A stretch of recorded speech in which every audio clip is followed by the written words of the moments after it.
ಇನ್ನೊಂದು ಪಕ್ಷದವ್ರು ಬಂದ್ಬಿಟ್ಟು ಆ ಹಿಂದೂಗಳ ಓಟು ನಮಗ್ ಬೇಕು ಅಂತಾರೆ. ಬಟ್ ಆ ಹಿಂದೂಗಳಿಗೆ ಆ ಮುಸಲ್ಮಾನರಿಗೆ ಏನ್ ಕೊಡ್ತೀವಿ ನಾವು ಅಂತ ಹೇಳಿ ಯಾರಿಗೂ ಏನು ಹೇಳ್ತಾ ಇಲ್ಲ ಅವರು. ಹಂಗಾಗಿ ನಾನು ಎಲೆಕ್ಷನ್ಗೆ ನಿಂತಾಗ ನಂದು ಒಂದು ಪ್ರಣಾಳಿಕೆ ಇದೆ. ನಾನೊಬ್ಬ ರಾಷ್ಟ್ರೀಯ ಅಧ್ಯಕ್ಷ ಅಂತ ಹೇಳಿದ್ರೆ ನಾನು ರಾಹುಲ್ ಗಾಂಧಿ ತರ ಅಲ್ಲ. ನನಗೂ ಹೈಕಮಾಂಡ್ ಇದೆ ಅಂತಲ್ಲ, ನಾನೇ ಹೈಕಮಾಂಡ್ ಈ ಪಕ್ಷಕ್ಕೆ. ನಾನು ನನ್ನ ಪಕ್ಷದ ಗ್ಯಾರಂಟಿಯನ್ನು ಘೋಷಣೆ ಮಾಡಿದ್ದೀನಿ. ಇವತ್ತಲ್ಲ, ಇವತ್ತಿನ 10 ವರ್ಷಕ್ಕೆ ನನ್ನ ಪಕ್ಷ ಬಂದ್ರು ಕೂಡ ನಾನು ಪ್ರತಿ ಒಬ್ಬರದು 10 ಲಕ್ಷ ರೂಪಾಯಿ ಸಾಲ ಮನ್ನಾ ಮಾಡಿಸ್ತೀನಿ. ಅದು ಹೆಂಗ್ ಮಾಡಿಸ್ತೀರಾ ಅಂತ ಹೇಳಿದ್ರೆ, ಕುಮಾರಸ್ವಾಮಿ ಹೆಂಗ್ ಮಾಡಿದ್ರು, ಸಿದ್ದರಾಮಯ್ಯ ಅವ್ರು ಹೆಂಗ್ ಮಾಡಿದ್ರು, ನಿರ್ಮಲಾ ಸೀತಾರಾಮನ್ ಅವ್ರು ಹೆಂಗ್ ಮಾಡಿದ್ರು. 12,770 ಕೋಟಿ ರೂಪಾಯಿ ಅದಾನಿದು ಸಾಲ ಮನ್ನಾ ಆಗಿದೆ. ಈ ಬಡವರದು ಸಾಲ ಮನ್ನಾ ಆಗಲ್ವಂತೆ.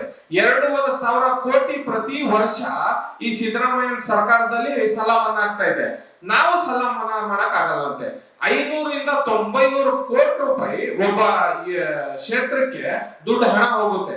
ಅದ್ರಲ್ಲಿ ಒಂದು 200 ಕೋಟಿ ಒಬ್ಬೊಬ್ಬ MLA ಸಾಲ ಮನ್ನಾ ಮಾಡಿದ್ರು ಕೂಡ ಅವ್ರ ಸಾಲಗಳು ಮನ್ನಾ ಆಗುತ್ತೆ, ನೆಮ್ಮದಿಯಾಗಿ ಬದುಕಬಹುದು.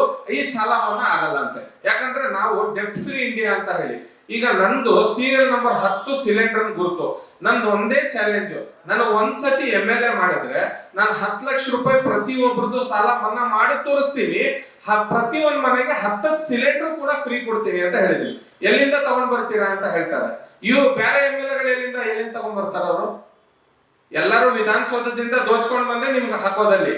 ಅದ್ರಲ್ಲಿ ಒಬ್ಬ ಕಿಡಿಗೇಡಿ ಏನ್ ಮಾಡಿದಾನಂದ್ರೆ, ಇವ್ರು ಎಲ್ಲಾ ರೀತಿಯ ಷಡ್ಯಂತ್ರಗಳು ಮಾಡ್ತಾರೆ. ಒಂದ್ ಅಭ್ಯರ್ಥಿ ಅಂದ್ಮೇಲೆ ಈಗ ಎಲ್ಲಾರು ಕೂಡ ಒಂದೊಂದು ಗ್ಯಾರಂಟಿ ತಗೊಂಡ್ ಬರ್ತಾರೆ. ನಮ್ಗೆ ಇದ್ ನೋಡಿ ಓಟ್ ಹಾಕಿ, ಅದ್ ನೋಡಿ ಓಟ್ ಹಾಕಿ, ಒಬ್ಬನ್ ಕಲರ್ ನೋಡಿ ಓಟ್ ಹಾಕಿ, ಒಬ್ಬನ್ ಟೋಪಿ ನೋಡಿ ಓಟ್ ಹಾಕಿ ಅಂತ. ನನಗೊಬ್ಬ ನಿನ್ನೆ ಫೋನ್ ಮಾಡ್ಬಿಟ್ಟು ಅವನ RTA ಕಾರ್ಯಕರ್ತ ಅಂತೆ, ಬಿಜೆಪಿಯಲ್ಲಿ ಕಾರ್ಯಕರ್ತ ಅಂತೆ. ಅವನು ಒಬ್ಬ ನಮ್ಮವನೇ, ಮುಸ್ಲಿಮ್ಸೇ ಅವನು. ಬಟ್ ಅವನ್ ಏನ್ ಮಾಡಿದಾನಂದ್ರೆ, ಅವ್ರ ದುಡ್ಡಿನ ಆಸೆಗೆ ನನಗ್ ಫೋನ್ ಮಾಡಿ ಅವಚ್ಚ ಶಬ್ದಗಳಿಂದ ಬೈದಿ ನಿಂದಿಸಿ, ನಮ್ಮ ತಂದೆ ತಾಯಿ ಏನು ಬಿಟ್ಟಿಲ್ಲ ಅವನು, ಆ ರೀತಿ ಬೈತಾ ಇದ್ದಾನೆ.